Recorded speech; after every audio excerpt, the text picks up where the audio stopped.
A mother takes the stand in her own defense after her baby drowns. I'm Mark Allan. And I'm Coleen Sullivan. Hear her emotional testimony next on 2 News First. A disabled man dies in an early morning house fire. I'm Glen Barbour, live in Dayton. In a few minutes, find out why neighbors say he couldn't escape the burning apartment on his own.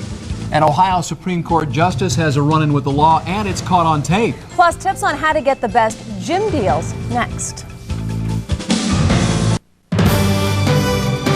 From WDTN, Dayton's NBC, this is 2 News First at 5. The fire that ripped through this Dayton home was fatal, a tragedy investigators say could have been prevented.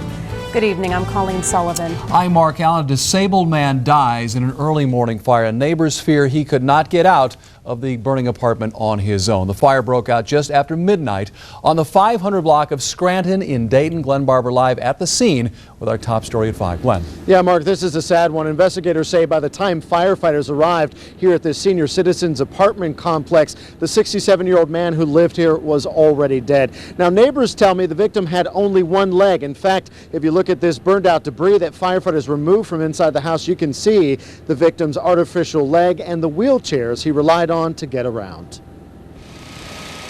I think the apartment next to me has a fire in it.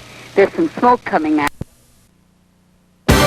First, fair, accurate. Live from WDTN, this is 2 News First at noon. A family business goes up in flames. While the fire is out, the disaster has burned the people who love their work. Hello, Miami Valley. I'm Marsha. Bonhart. First at noon, there are still hot spots at GIRARD Custom Woodworks. That Middletown business went up in flames yesterday, leaving lives and jobs in shambles.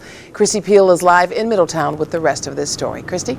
Well, Marsha, look at what's left of this 4-story historic building in Middletown. Not much. It's amazing to look at this smoldering rubble from the ground. Take a look at a different view. This is the camera on top of our live truck. You can really see the smoldering mess and the mangled wires. It's amazing that just yesterday at this time, a business was inside, a business known for its custom woodwork. Now, this blaze started yesterday afternoon at 2 o'clock here in downtown Middletown.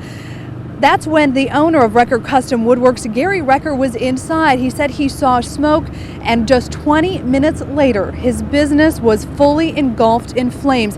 Firefighters can't believe how fast this fire spread. They think that all of the wood inside and the chemicals used to finish the wood products are probably what helped this blaze spread so quickly. There was so much heat that a police car 50 yards away had smoke damage or heat damage to it. The lights were melted from this strong fire, and a wall collapsed on top of a fire truck. That truck was damaged, but the fire chief says it's amazing that's the only things that were damaged besides this building. He's calling this a career fire, the kind of blaze that firefighters see only once in their career. In fact, it was so dangerous today, the fire chief is teary-eyed just talking about it.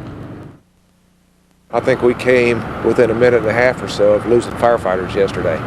Firefighters that were on this hose line going inside, they talk about when they tried to leave the building to get out when the evacuation signal was given, that there was so much pressure from the gases, the smoke inside that building that they couldn't